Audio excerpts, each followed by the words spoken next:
Good day, my friends. Pwalpar coming at you. Sometimes here lately with my videos, you can't tell whether I'm in the railroad corner or in the shop with Walter. They both overlap so often, so they sometimes wind up just being a combination thereof.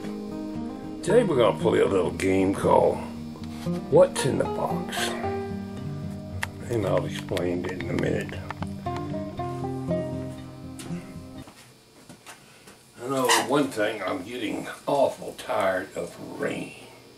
We've had more than our share of rain. I've had pretty good response on my blue light video, asking for help from my viewers. Quite a few people got out there and did a little research for me. Some people found some links and a little bit of information that I wouldn't be able to find, especially when it comes to those light bulbs.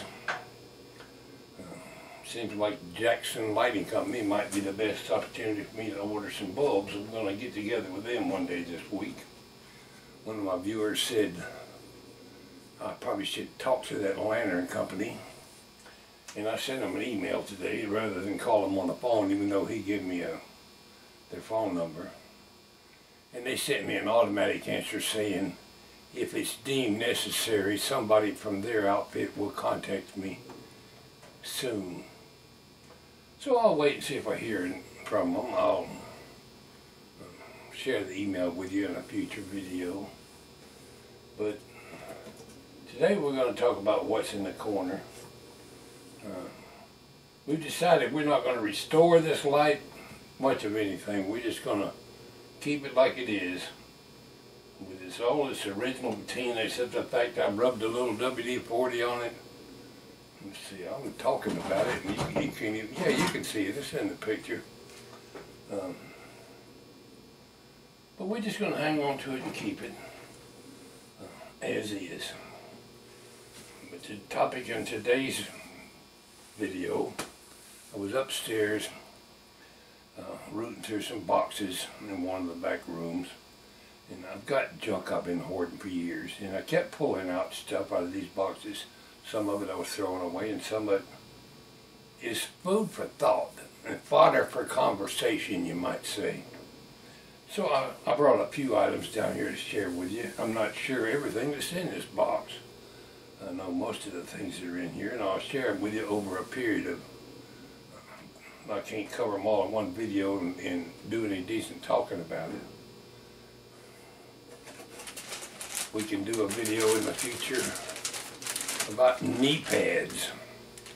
That's something that's in the box. I guess the dog is home. And I got other items in here I want to share with you. So y'all come on and listen. Let's have a look. What am I going to share with you first? Oh, I stuck it in my pocket. Some of these items are related to railroad and some of them are not. How many people know what this thing is? I'll hold the camera, hold it right in front of the camera.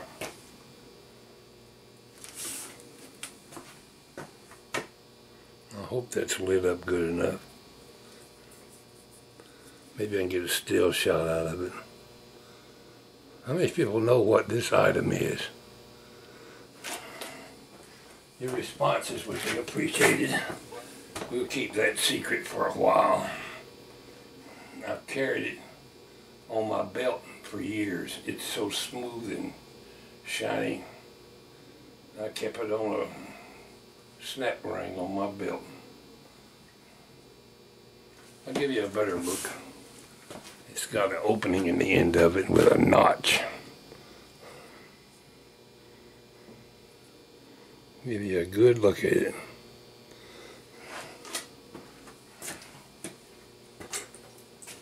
We're going to hang it on the nail over here so I'll know where it is.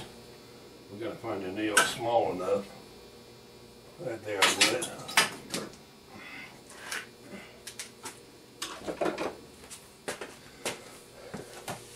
Oh, I won't keep you in suspense. I ain't got too much other stuff to talk about, I'll tell you now. It is a key. A key to get you in the door on any Norfolk Southern caboose, providing it ain't got one of these private boxes on it that people got nowadays, because most of them been giveaway, and I'm sure most people have put their own padlocks on their caboose doors, but you'll find a few cabooses still around. You can get in one of the doors with that. I know it's a rare item. Not too many people got a caboose key. But some of the junk I got in this box is just that junk, and it's food for thought. Where's my glasses? Trying to get over my cold. I'm still a little hoarse. I've not got the runny nose so bad now, so maybe my cold break up. We're going to share with you. I've got more of these somewhere stashed. I don't know. This just happened to be on top of the pile. It's a Norfolk Southern calendar. The year was, what year was it? 2003. Ain't that convenient? That's the year I left the railroad when I got injured.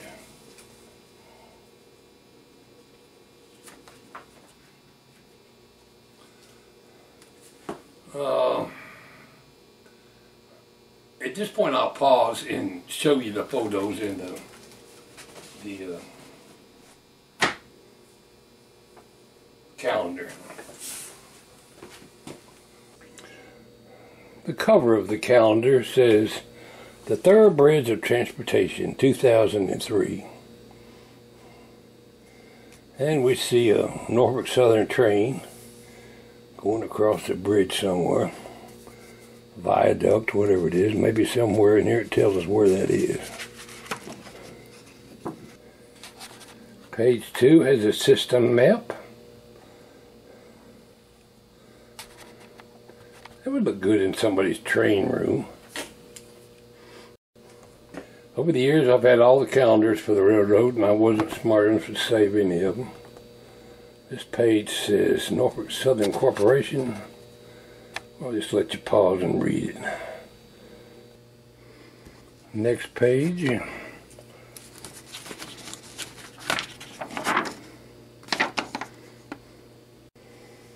December of 2002.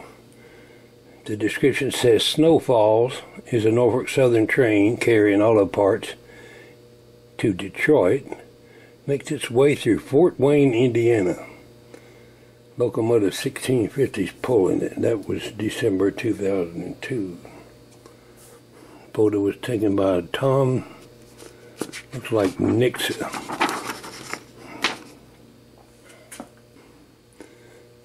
January 2003, just after a snowfall, a thoroughbred train crosses the Philadelphia, Harrisburg, and Pittsburgh PH&P Bridge in Harrisburg, Pennsylvania, on the major rail artery between the Northeast and the South.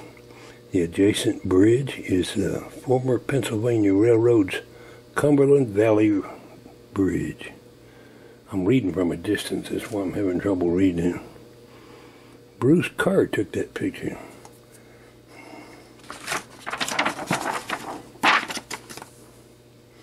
February. Framed within the branches of a barren trees, a Norfolk Southern mixed freight train moves over White River in Muncie, Indiana. The photo was taken by John Lindquist.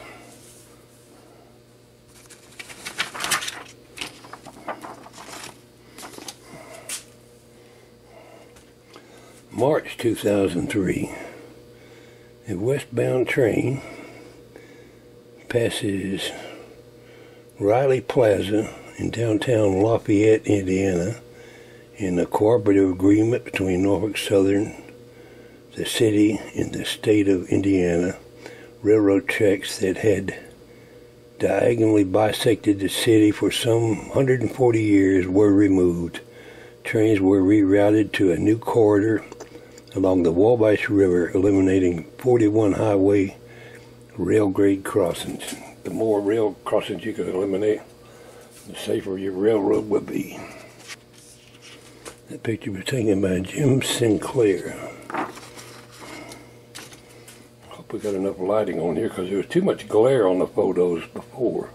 That's why I turned the light up. Yeah, that was way too much glare. April. After crossing bridges over the Elizabeth River, an NS coal train leaves Norfolk.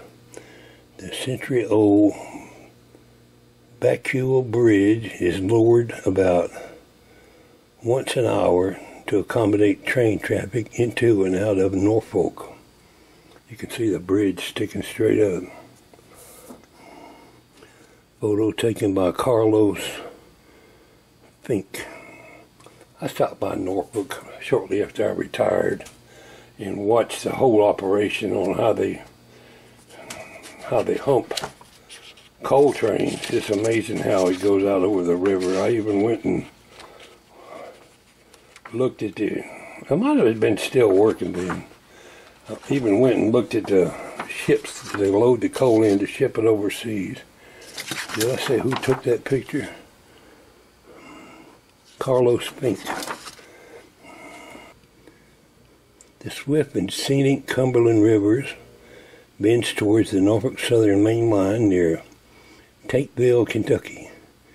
A thoroughbred train carrying auto parts climbs the hill on its journey from Cincinnati, Ohio to Doraville, Georgia. I worked in Doraville Yard many a time. Photo taken by Casey Thompson. June. A thoroughbred train carrying automobiles from Detroit rounds a bend in Attica, Indiana. Norfolk Southern is North America's largest carrier of auto parts and finished vehicles. Photo by Brian McMahon.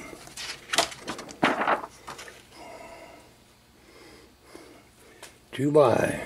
This photo is by Ron Downs. A thoroughbred train pulls out of Norfolk Southern's new John W. Whitaker Intermodal Terminal in Austell, Georgia. The 450-acre truck train transfer facility expedites the movement of freight between the north, east, the west, and the south. I remember when that train yard was built. A lot of my friends transferred to work over there. I went by there a few times. One of my trucks wound up there. They took it away from me and gave it to them boys. Alright, I'm going to slide the picture up. It's getting too heavy. Well, we just lower the camera. August. Picture by Jeff Troll.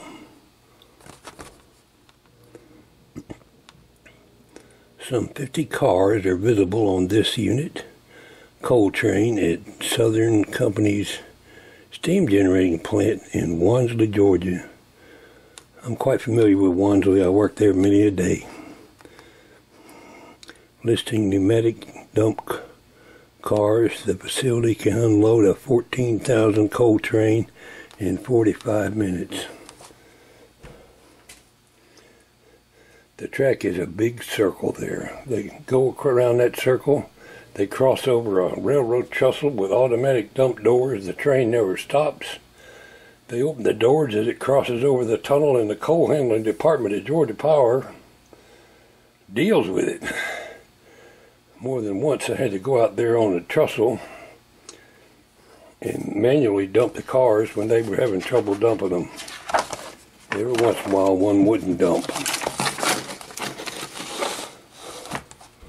What do we got here? That looks like a train trestle there. September. A thoroughbred double-stack train crosses Harris Creek Trestle in Lynchburg, Virginia. Norfolk Southern operates the east's most extensive intermodal network. That picture was by G.T.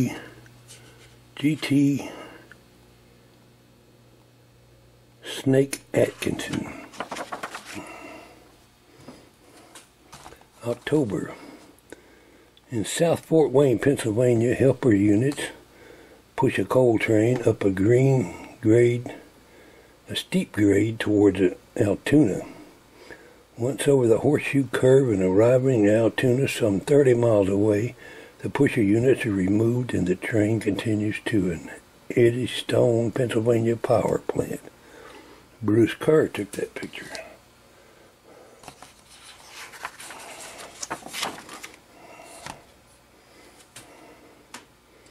November. Bob Bayer's photo, flanked by the Juanita River, an eastbound mixed freight train rounds a curve through Newport, Pennsylvania.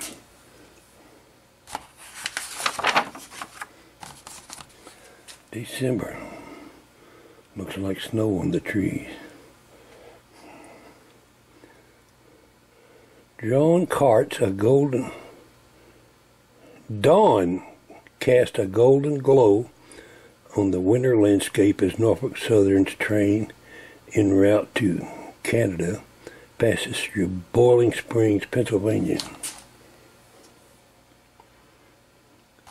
Jim Haog.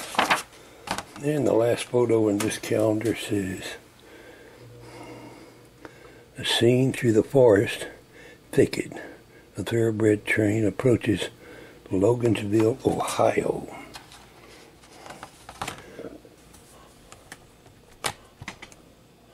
Some of you might find that of interest to share a Norfolk Southern calendar with you. You know, you can order these calendars every year from the nscorp.com. They'll be glad to sell you one. They give them out to customers and for publicity and stuff to various customers. They'll supply them to their customers and a few railroad employees. But most people are going to have to buy one if they want it. Anybody who wants to get an Norfolk Southern calendar in here, just go to nscorp.com. Okay, viewers, that particular film took up much more time than I thought it would, so I can see right now we got to do several videos on what's in the box. I'm not going to keep you in too much suspense, but most of the stuff in here is just Heinz 57 things. Just about, it could be subject to anything. I'll show you one more item in the box and it's going in the trash. Unless somebody wants it. In this Fuji film, 200 speed film, there's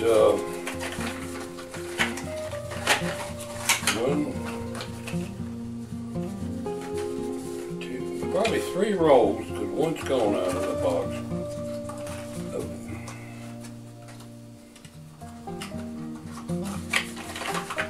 Speed film, 4x24 exposure, 35mm film. That fits 35mm camera. Let's see, I think these things had an expiration date on them. And they don't have an expiration date. Right, oh, here we go.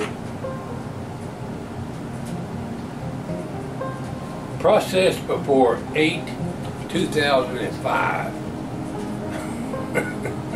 I think we're 15 years too late. It's in the trash. I appreciate you tuning in to my video today. And tomorrow we'll do another session. What's in the box? Providing the rain don't stop. I'm not going to be doing a video about anything if the rain finally stops. Thanks for tuning in. This is Pwalpar saying, y'all have a good